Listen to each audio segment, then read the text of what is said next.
Distribution that is called order होता है हमारा, ये बताया एक तो हमने। आवाज नहीं आ रही, वीडियो भी नहीं आ रही, किसी का मेरी आवाज नहीं आ रही? आ रही है सर। हाँ ठीक है, आ तो रही है। हाँ, तो highest derivative of differential equation बेटा, उसे हम ऑर्डर कहते थे। जैसे इसमें d2y/dx2 है ना, इसका ऑर्डर 2 हो गया, इसका ऑर्डर कितना हो गया, 3 हो गया, क्योंकि हाईएस्ट डेरिवेटिव देखना होता है। और डिग्री क्या होती है, पावर ऑफ हाईएस्ट डेरिवेटिव, जो भी पावर होगी। जैसे इसकी पावर 1 है तो डिग्री 1 होगी, इसकी पावर 2 है तो डिग्री 2 हो गई। इस वाली पावर से हमें कोई मतलब नहीं है। और नोट पॉइंट हमने बताया था, degree is not defined. Not defined भी हो जाती है डिग्री कभी कभी, जब function of log in the form of derivative, for example log dy अपॉन dx, एक्चुअल में ये फॉर्म होती नहीं है, कभी आपने पढ़ा भी नहीं होगा। लॉग dy अपॉन dx कभी सॉल्व किया या नहीं कर सकते हम। ऐसे ही ट्रिग्नोमेट्री का एंगल डेरिवेटिव फॉर्म में कभी हो ही नहीं सकता, तो डेरिवेटिव दे रखा है, एंगल का डिफरेंशिएशन क्या होगा, इसीलिए नॉट डिफाइन है वो। ऐसे एक्सपोनेंशियल की पावर, वो भी डिफरेंशिएशन नहीं हो सकती है। ठीक है, तीनों फॉर्म थी, बस यही बताया गया था, कल कुछ खास नहीं था। और इसमें बताया गया था बेटा हमें जो चीज गिवन दूसरा प्रूव करना होता था। जैसे एक दो क्वेश्चन है समझ में आ जाएंगे, अब नहीं आएगा तो बता दूंगा सबको मैं। क्वेश्चन नंबर 9 देखिए, पहले 9 प्रॉब्लम आई है मेरे पास, एक 9 आई है और एक 11-12 आई है प्रॉब्लम। तो x plus y is equal to tan inverse y, इसकी हेल्प से हमें प्रूव क्या करना है, y square y dash plus y square plus 1 is equal to 0, ये लिखा हुआ है। तो हमें ये सॉल्व करना है, x plus y equal to tan inverse y को। तो ये सोचिएगा कि इसमें ऐसा डिफरेंशिएशन करना है कि हमें ये वाला आंसर प्रूव होके आ जाए। इस एक्सरसाइज में क्या करना था, हमें प्रूव करना है ये वाला पोर्शन। तो on differentiation with respect to x, x का डिफरेंशिएशन 1, वाई का differentiation y dash, tan inverse y का 1 upon y 1 plus y square, और बाई का क्या होगा अकेले का, बाई डैश। ठीक है, अब बस क्रॉस मल्टीप्लाई करके जो भी आंसर होगा वो आंसर हो जाना चाहिए। तो 1 plus y square y dash, question लिखा है क्या ना, सही है ना। 1 मल्टीप्लाई गलत किया है मैंने, अरे 1 plus by dash by square plus का बाई स्क्वायर बाई डैश, तो बाई डैश से बाई डैश कैंसिल,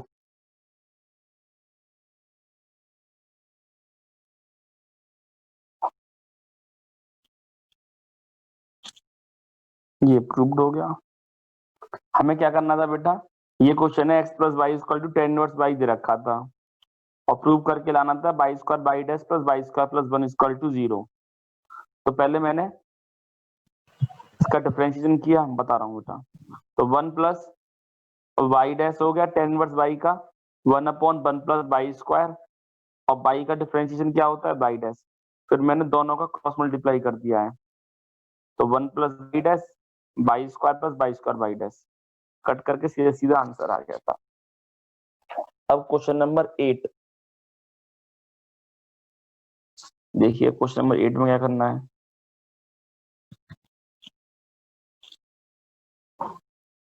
8 वाले में आपको बेटा y minus cos y equal to x, ये प्रूव करना था। तो गिवन पार्ट है ये वाला, तो आंसर लाना है क्या है आपको,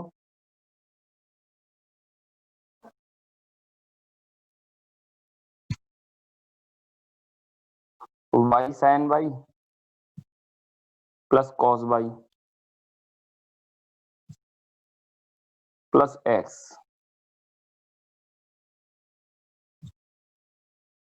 इंटू का by dash equal to y, ये हम प्रूव करना है अब हमें इसकी हेल्प से। तो जनरली हम क्या करें, पहले वन टाइम डेरिवेटिव करें तब सोचेंगे हम तो।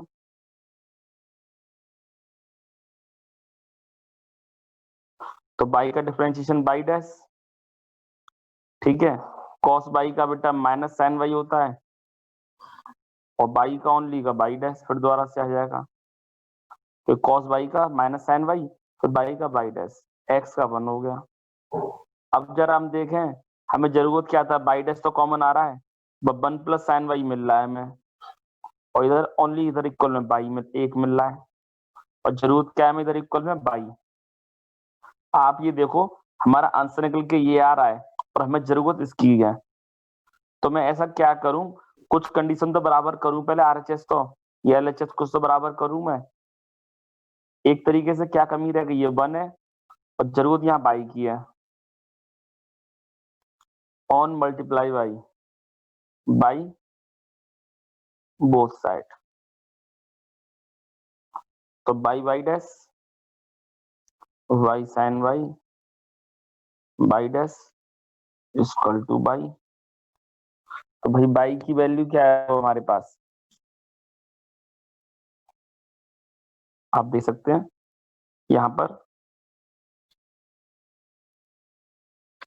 हाँ बाई की कॉमन ले लूं, जैसे कि बाई डैश तो अंदर रह गया था बेटा, by plus by sine by रह गया, तो यही तो रह गया था यहाँ पर। तो बाई डैश के बाद मैं क्या करूँ, दो बाई साइन बाई तो आंसर में जरूरत है ही है मुझे, खाली इस वाले बाई की वैल्यू लगा दूंगा, एक्स प्लस कॉस बाई, बस यही आंसर हो गया।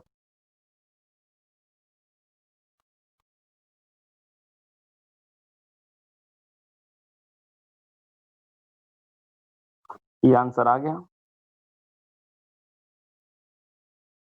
ठीक है।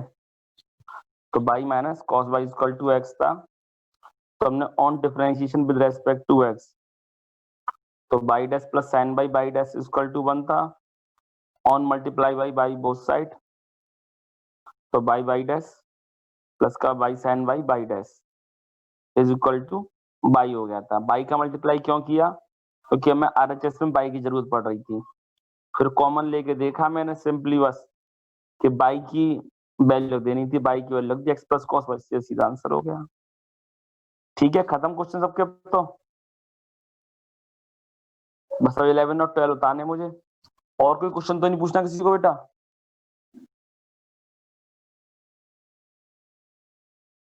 चलिए फिर क्वेश्चन नंबर 11 समझा देता हूँ। तो अब 11 वाला देखते हैं हम। The number of arbitrary constant in general solution of a differential equation of fourth order are. देखो कोई डिफरेंशियल इक्वेशन है ऑफ फोर्थ ऑर्डर,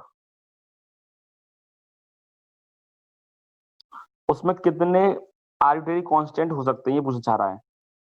आप जानते हो डिफरेंशियल इक्वेशन का मतलब क्या है, फोर्थ ऑर्डर का मतलब ये d four y upon d x four plus x equal to, जो भी कुछ भी इक्वेशन हो चाहे ये इक्वेशन कुछ भी समझ लो, इक्वेशन कुछ भी हो, पर इसका ऑर्डर 4 है इसका। अब इसमें कितने कांस्टेंट आ सकते हैं आर्बिट्रेरी कांस्टेंट, पहले तो ये सोचो। अब आप जनरल सॉल्यूशन क्या होता है, जनरल सॉल्यूशन होती है फॉर्म नॉर्मल इक्वेशन जो होती है ना, आप जो लिख रहे हो x plus y equal to a, ये जनरल सॉल्यूशन है। हमें डिफरेंशिएशन नहीं होगा उसमें, उसमें डिफरेंशिएशन नहीं होगा बिल्कुल भी। अब तो बता सकते हो सर कितनी बार हमें एक तरीके से कितनी बार इंटीग्रल करना पड़ेगा, इसमें से डिफरेंशियल इक्वेशन है ये, डिफरेंशिएशन हो रहा है इसका, तो डिफरेंशिएशन को खत्म करने के लिए क्या करते हैं हम, इंटीग्रल। आपको पता होगा डिफरेंशिएशन को खत्म करने के लिए हम क्या करेंगे बेटा, इंटीग्रल। अब इसमें कितनी बार इंटीग्रल करना पड़ेगा खत्म करने के लिए, कोई बता सकता है मैं, 4 बार। सही बात है, 4 टाइम्स आपको इंटीग्रल करना पड़ेगा। अब जब हम 4 बार इंटीग्रल करेंगे बेटा, याद रखना अब आप, तो सबसे पहले कितने कांस्टेंट आएंगे उसमें, एक बार इंटीग्रल करने पर C1 आता है, ठीक है।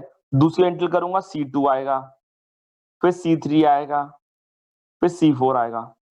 पर जितनी बार इंटीग्रल करते हैं ना उतने ही हम C लगाते चले जाते हैं। आपको याद हो, आपको मैंने बताया भी था, इंटीग्रल करते समय हमें C लगाना होता है मैम, क्योंकि वहां पर आपके लिए सिंगल ऑर्डर डिफरेंशिएशन इंटीग्रल था आपके लिए, बस कि आपको एक ही बार इंटीग्रल करना पड़ता था, ये नहीं डबल ऑर्डर इंटीग्रल कहीं नहीं पढ़ाया आपको हमने।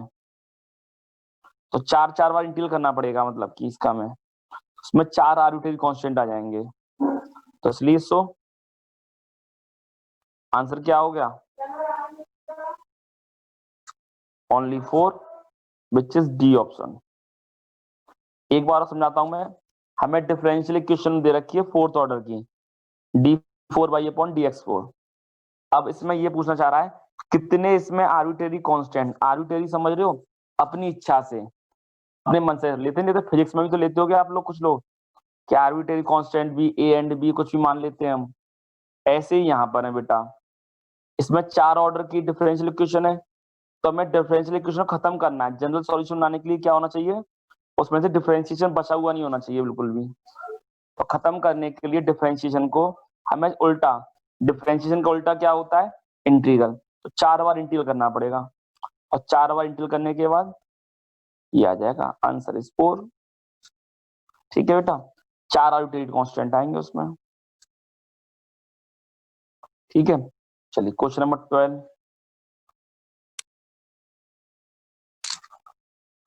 तो 12 में क्या करना है, the number of arbitrary constant in a particular solution of a differential equation of third order are.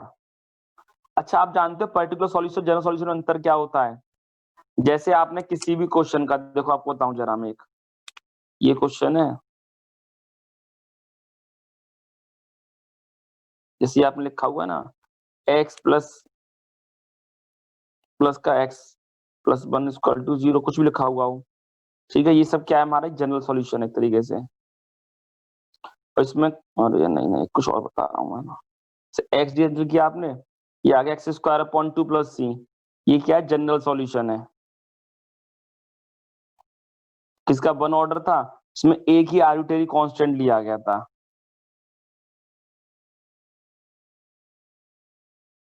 अब एक होता है पर्टिकुलर सॉल्यूशन, पर्टिकुलर सॉल्यूशन होता है, उसमें कभी कभार क्या होती है, हमें लिमिट दे रखी है, सपोज करो 1 से 2x दे रखा है हमें, तो x²/2। अब इसमें क्या होगा, जो भी आंसर आ जाएगा, मतलब सॉल्व के पूरा आंसर आ जाएगा। मैं आपको एग्जांपल कैसे दिखाऊंगा, आपको मैं कैसे समझाऊं, मतलब कि उसमें सी नहीं होता है उसके अंदर। पर्टिकुलर सॉल्यूशन में ना हम सी की वैल्यू भी निकाल लेते हैं।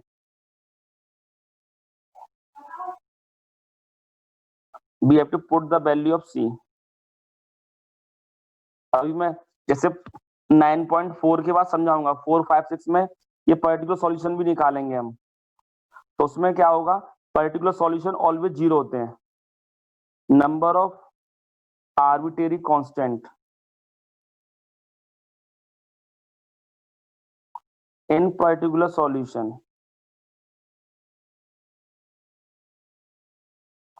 इज 0। फॉर एग्जाम्पल, जैसे कोई किसी भी नॉर्मल क्वेश्चन था, सॉल्व किया आपने, आपका सॉल्व के आंसर ये आ गया, x² + x + 1 आ गया बस आंसर। मतलब सी की वैल्यू भी रख दी गई है आपको। किसी किसी क्वेश्चन में सी भी नहीं आता है, सी आता तो इंटीग्रल करके, पर हम सी की वैल्यू पुट कर देते हैं, सॉल्व करके ये आंसर हो जाता है। अब जब पर्टिकुलर सॉल्यूशन आ चुका है, उसमें आर्बिट्रेरी कांस्टेंट कितने होंगे, अब आर्बिट्रेरी कांस्टेंट ले ही नहीं सकते। अब हम जब सॉल्यूशन आ जाता है, एक्चुअल आंसर आ गया है आपका, तो हम वैल्यू नहीं लेते हम। ठीक है, जैसे फॉर एग्जांपल आपको समझाऊं जरा मैं, थोड़ा सा मैं आपको, मैं किताब के सामने रख करके आपको मैं, जो एक चीज देखो जरा आप, 7.1 का आई थी, आपको ध्यान दिलाऊं आपको मैं। ये किए थे हमने, हाँ देखो इसमें बेटा एक बार इन क्वेश्चनों में अपने 1 टाइम इंटीग्रल किया था, इसमें एक आर्बिट्रेरी कांस्टेंट आ रहा था +c। अब ये वाला क्वेश्चन भी था, आपने इसमें भी इंटीग्रल किया था, डिफरेंशिएशन था, उल्टा करने के लिए इंटीग्रल किया आपने इसका, तो इसमें +c आया था, ध्यान होता आपको, +c आया नहीं आया था। अब इसमें आगे वैल्यू दे रखी है आपको, f2 की वैल्यू 0 दे रखी है, तो सॉल्व होकर के जो भी आंसर हुआ हो वो x4 + 1/x³ माइनस का 129.8 हो गया आंसर। मतलब कि उसमें आर्बिट्रेरी कांस्टेंट रहता नहीं है। ये क्या एक तरीके से आपके लिए 21 क्वेश्चन जो है वो किस फॉर्म में लिखा हुआ है, ये सब जनरल सॉल्यूशन है। इसमें एक आर्बिट्रेरी कांस्टेंट आ रहा है हर बार, क्यों, क्योंकि हम एक बार ही इंटीग्रल कर रहे हैं इसलिए। और आर्बिट्रेरी को, और ये क्या है, सब पर्टिकुलर सॉल्यूशन है। जनरल सॉल्यूशन में जितनी ऑर्डर होगा उतने ही आर्बिट्रेरी कांस्टेंट होंगे। पर्टिकुलर सॉल्यूशन में हमेशा कोई आर्बिट्रेरी कांस्टेंट हो ही नहीं सकता कभी भी, क्योंकि उसकी हम वैल्यू निकाल के रख देते हैं हम, जैसे इसमें रखी हुई थी। ठीक है, तो सॉल्व करके इसमें अब यही क्वेश्चन है, सब ये आंसर आ रहा है, तो इसमें कितने आर्बिट्रेरी कांस्टेंट हैं, 0। इसमें कोई आर्बिट्रेरी कांस्टेंट है ही नहीं है अब। ठीक है बेटा, तो इस तरीके से आपकी अब एक्सरसाइज 9.2 भी मैंने खत्म कर दी है। तो किसी को कोई क्वेश्चन पूछना हो तो पूछ लो। तो इसका आंसर क्या हो गया इस वाले क्वेश्चन का आंसर? 12th क्वेश्चन का आंसर था डी ऑप्शन 0। खत्म। अब देखो एक्सरसाइज नंबर 9.3 पूरी कटी हुई है, टॉपिक पूरा कट गया ये वाला। ये बोर्ड का डिलीट टॉपिक है ना, उसमें लिखा होगा formation of a differential equation whose general solution is given. 9.3 complete cut गई है, तो इसलिए मैं बताओ 9.4 करा दूं शुरू डायरेक्टली मैं। तो बता देता आपको करना क्या है अब इसमें। अब हमें सीखना है मैं method of solving first order degree differential equation.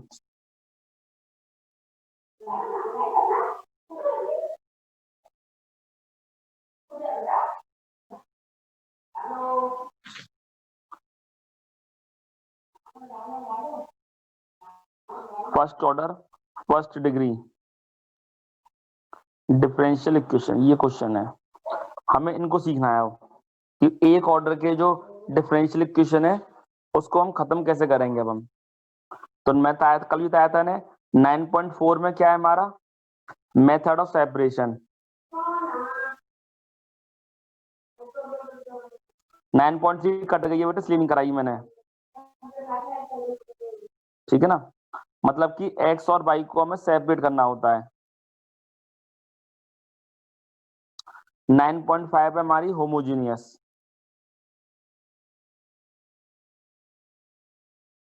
और 9.6 में है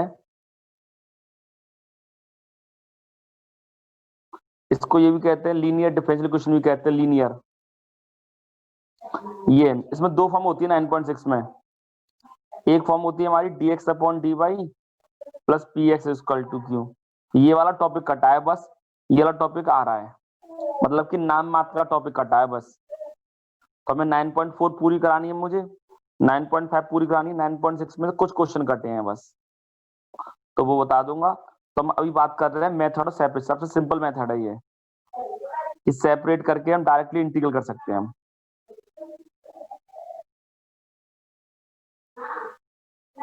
किसी को कंफ्यूजन यहां तक? किसी को कुछ पूछना हो पूछ सकता है।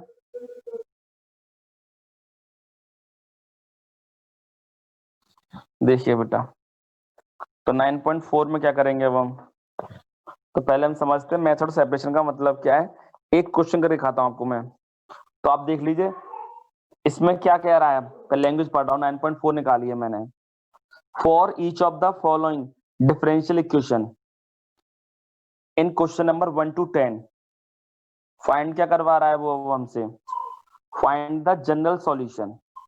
जनरल सॉल्यूशन समझे आप, मतलब कि इसमें एक ही आर्बिट्रेरी कांस्टेंट आएगा क्योंकि वन टाइम इंटीग्रल करना पड़ेगा बस। तो देखो पहला क्वेश्चन लिख रहा हूं और समझाता हूं मैं आपको। अब आपको पूरा इंटीग्रल, ये पूरी 9.456 तीनों एक्सरसाइज अब ये इंटीग्रल पर डिपेंड करती हैं। अब देखो मेथड का नाम क्या है, सेपरेशन। सेपरेशन का मतलब क्या होता है कि बाई वाले टर्म अलग और एक्स वाले टर्म अलग करने हैं आपको। उसमें भी आप लोग रूल याद रखें थोड़ा सा, एक कभी बाई वाले को हमेशा एलएचएस में रखें आप। आपको क्या करना है, बाई वाले को एलएचएस में रखना है और एक्स वाले को आरएचएस में। मैंने क्या बोला बेटा, डी वाई को हमने एलएचएस में रखा है और एक्स वाले को मैंने आरएचएस में रख दिया है। ठीक है, अब इसका इंटीग्रल कर रहा हूं बेटा मैं, समझ में आ गया कैसे हुआ ये। मेथड ऑफ सेपरेशन में क्या होता है, मेथड ऑफ सेपरेशन में dy और dx दोनों को अलग अलग, मतलब कि x वाली टर्म अलग और y वाली टर्म अलग, दोनों को अलग अलग करना है। क्यों कर रहे हैं ऐसा हम, क्योंकि बेटा किसी एक के रेस्पेक्ट में तो इंटीग्रल कर सकते हैं हम या तो x का इंटीग्रल कर सकते हैं या फिर y का इंटीग्रल कर सकते हैं। सबको अलग अलग कर लेते हैं हम। dy इधर, dx का क्रॉस मल्टीप्लाई हो गया बेटा और साइन लग गया इंटीग्रल का। बात समझ में आई नहीं आई यहां तक क्या किया मैंने, dy अपॉन dx लिखा हुआ था सेपरेशन में क्या करना है आपको, बाई वाला टर्म एक्स वाला टर्म अलग। तो बहुत सोच समझ के क्वेश्चन करना, क्योंकि पेपर में ये तो लिखा हुआ नहीं आएगा। 3 मेथड है फर्स्ट ऑर्डर सॉल्व करने की, सेपरेशन, होमोजीनियस या ये वाली फॉर्म। तो तीनों फॉर्म आपको पहचाननी पड़ेंगी खुद। तो इसीलिए अभी आपको पहला ही मेथड बताया है मैंने, खाली सेपरेशन के बारे में बात कर रहा हूँ कि एक्स वाली टर्म अलग और बाई वाली टर्म अलग हो जाए। अच्छा, तो अब बता सकता है कोई, डी वाई का इंटीग्रल तो बाई हो गया बेटा, क्लियर है, सबको समझ में आ गया होगा।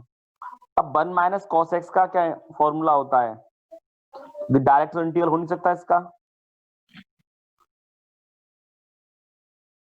बेटा। यहाँ से वीडियो बिल्कुल क्लियर है, अब मैं क्या बोलूं मैं, अब मैं क्या बताऊं, वीडियो यहाँ से क्लियर है।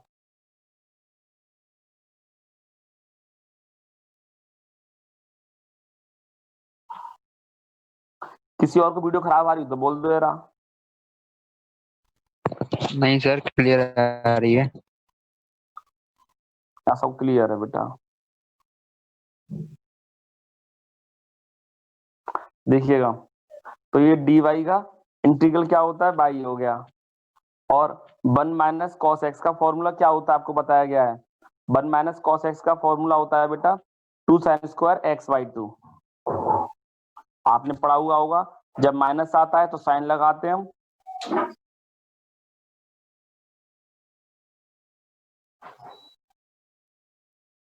और जब प्लस आता है तो हमेशा कॉस लगाते हैं हम।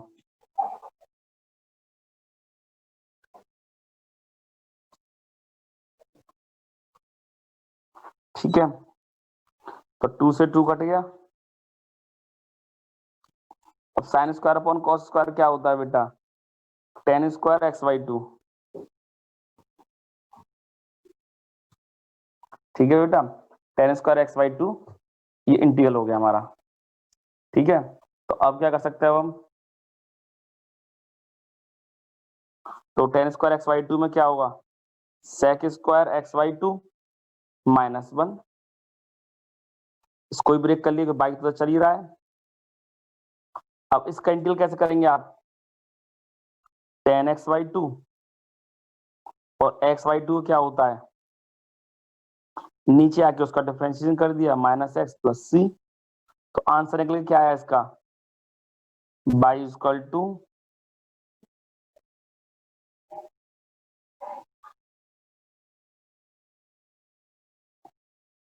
देखिएगा एक बार और देख लेंगे, हम समझते हैं। तो ये क्वेश्चन था बेटा d y upon d x is equal to 1 minus cos x upon 1 plus cos x था। तो मैंने डी वाई को अलग लिख दिया और सेपरेशन के लिए मैंने एक्स वाली टर्म को अलग लिख दिया। ठीक है, तो 1 माइनस कॉस एक्स का फॉर्मूला क्या होता है, फॉर्मूला होता है 2 साइन स्क्वायर एक्स बाई 2। ठीक है, लगा दिया हमने। और 1 प्लस कॉस एक्स का 2 कॉस स्क्वायर एक्स बाई 2, ये लगा दिया हमने फॉर्मूला बेटा।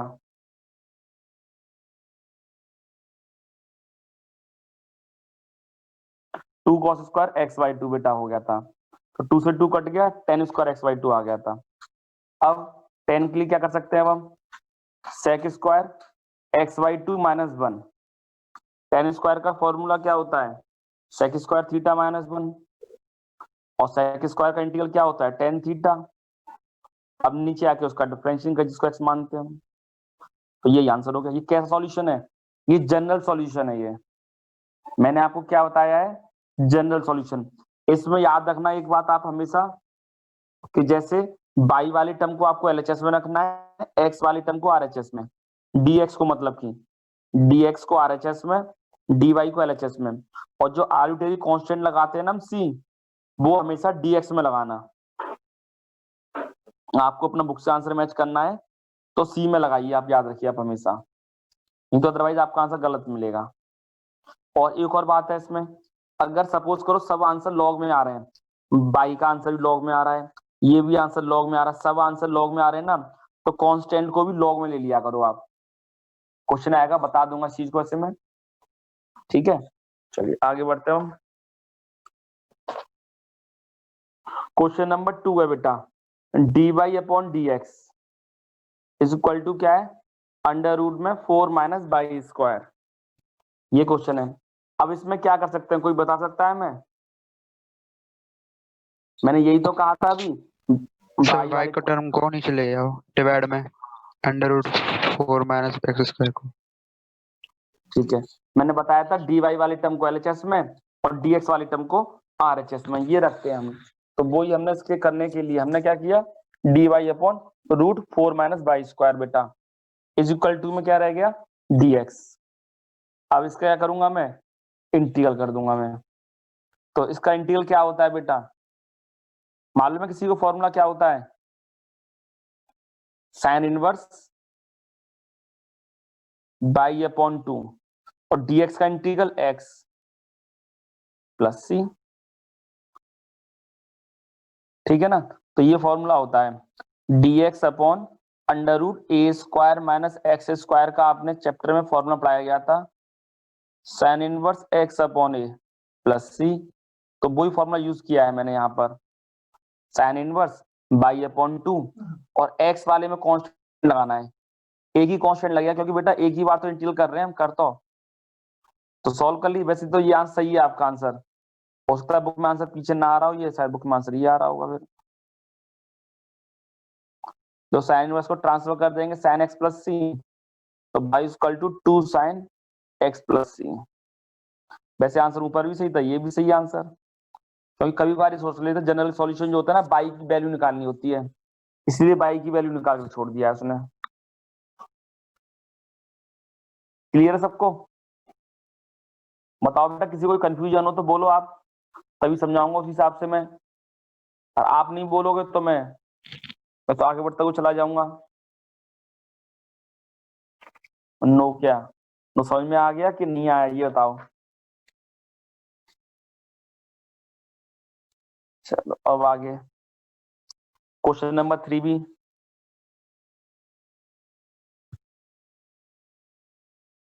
प्लस बाई इक्वल टू 1 है।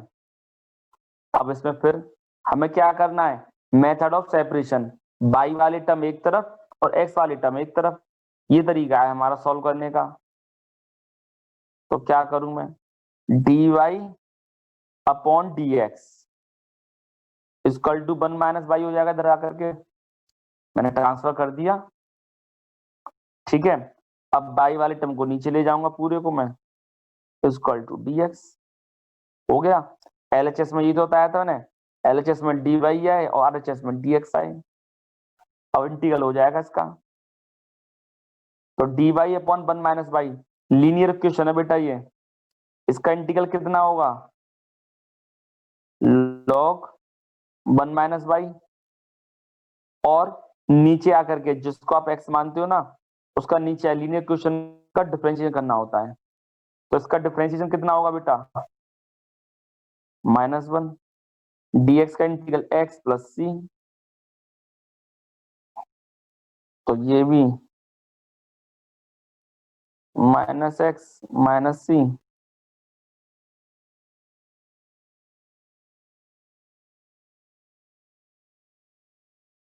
ये भी सही आंसर, ठीक है ना।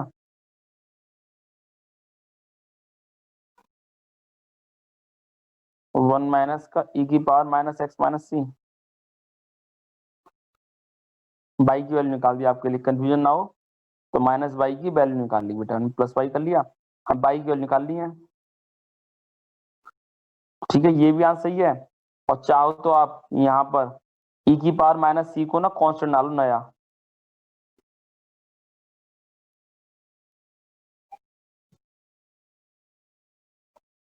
Where a equal to e की पावर माइनस सी, पीछे हो सकता है 1 प्लस ए की पावर माइनस एक्स आई। वैसे बता दूं आपको मैं, ये भी आंसर पूरा सही है आपका, है ना। चल रहा था ना भाई यार, यहाँ पर ही सही था आंसर आपका कंप्लीट।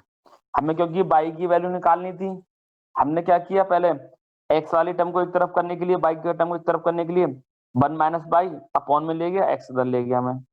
इसका इंटीग्रल कितना होता है, log 1 minus y upon -1, x का इंटीग्रल एक्स होता है प्लस सी, तो -x माइनस सी हो गया था, तो 1 माइनस बाई इक्वल टू क्या होगा, e की पावर -x माइनस सी, तो उसको इधर ट्रांसफर कर दिया, माइनस ई की power minus x minus c y की वैल्यू आ गई थी। तो कुछ समझ में आया नहीं आया आप लोगों को? अब बताइए जरा आप। एक क्वेश्चन और कर देता हूँ, कोई सा ही होता, कौन सा क्वेश्चन करूं मैं? बताइए कौन सा आप लग रहा है जिससे। क्वेश्चन नंबर 3 समझ में नहीं आया? 3 में यही था बेटा, पहले तो हमने बाई को ट्रांसफर किया 1 माइनस बाई, ठीक बताता हूँ बेटा मैं। तो d y upon 1 minus y d x हो गया। इसका इंटीग्रल किया log 1 minus y upon minus 1, क्योंकि 1 माइनस बाई का नीचे आकर के डिफरेंशिएट करना पड़ता है हमें। डी एक्स का इंटीग्रल एक्स प्लस सी, तो log 1 minus y equal to minus x minus c. तो 1 माइनस बाई इक्वल टू क्या होगा? ई की power minus x minus c. तो 1 माइनस हो गया, तो इधर आके ये सब पीछे एक छोड़ देना आप आंसर चाहे तो, और नहीं तो ये भी कर सकते हो, आपकी मर्जी है। ठीक है, चलो क्वेश्चन नंबर 10 और देख लेते हैं। बच्चों ने पूछा है कि क्वेश्चन नंबर 10 और बता दीजिए आप। ई की power x 10 y d x, आपको क्वेश्चन नंबर 10 तक अटेम्प्ट करना है बस। प्लस 1 माइनस ई की power x sec square y d y. Question check कर लिया करना एक बार, लिखने में गलती ना हो जाए मुझ पर कहीं। तो ये क्वेश्चन है बेटा। अब इसमें क्या करूंगा मैं, ई की power x 10 y d x एक तरफ लिख लिया, इसको ट्रांसफर करूंगा माइनस का 1 माइनस ई की power x sec square y d Y.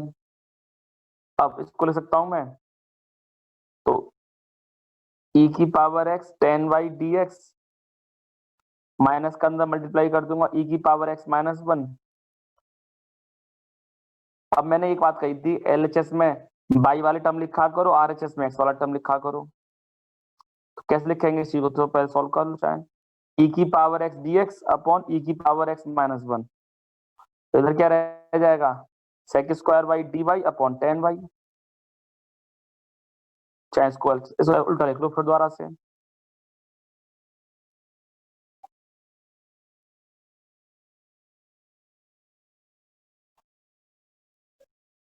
बात समझ में आ गई? बाई वाला टर्म एक तरफ एलएचएस में और एक्स वाला टर्म एक तरफ आरएचएस में, ये रूल होता है हमारा, तो वही लिख लेते हैं हम। अब 10 वाई को टी मान लो, तो sec square y d t होता है बेटा। यहाँ पर 10 वाई को टी माना, तो sec square y d y क्या हो जाएगा, डी टी। तो डी टी अपॉन टी इसका तो ये हो गया। इसमें ई एक्स माइनस 1 को सपोज करो हमने माना, कुछ भी मान लो, टी के यू यू मान लिया आपने, है ना।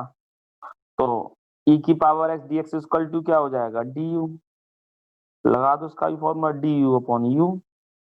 तो ये हो गया लॉग टी लॉग यू।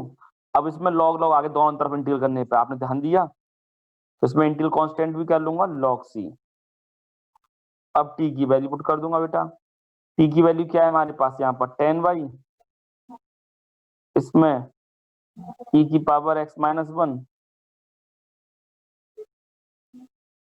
तो लॉग 10 बाई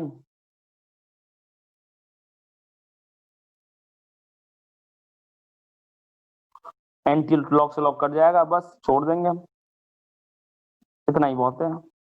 चाहे 10 वर्ष कर लेना, ज्यादा करना हो तो बस। बात समझ में आया नहीं आया? चलिए, तो कल क्वेश्चन नंबर 10 तक करके लाने, टाइम खत्म हो गया एक्चुअल में। चलिए ठीक है, बस सबको एक तरफ करना है, बाई वाले टर्म को एक तरफ और एक्स वाले टर्म को एक तरफ, ये रूल होता है हमारा। ध्यान रख करके हो जाएंगे क्वेश्चन सारे। कोई प्रॉब्लम हो तो पूछ सकता है, पर्सनली पूछ लेना आप लोग बेटा। ठीक है, तो एक तरफ बाई वाला टर्म, एक तरफ एक्स वाले टर्म, सॉल्व होकर के सीधा सीधा खुद ही आंसर आ जाएगा। अरे क्लास एंड ही नहीं हो रही।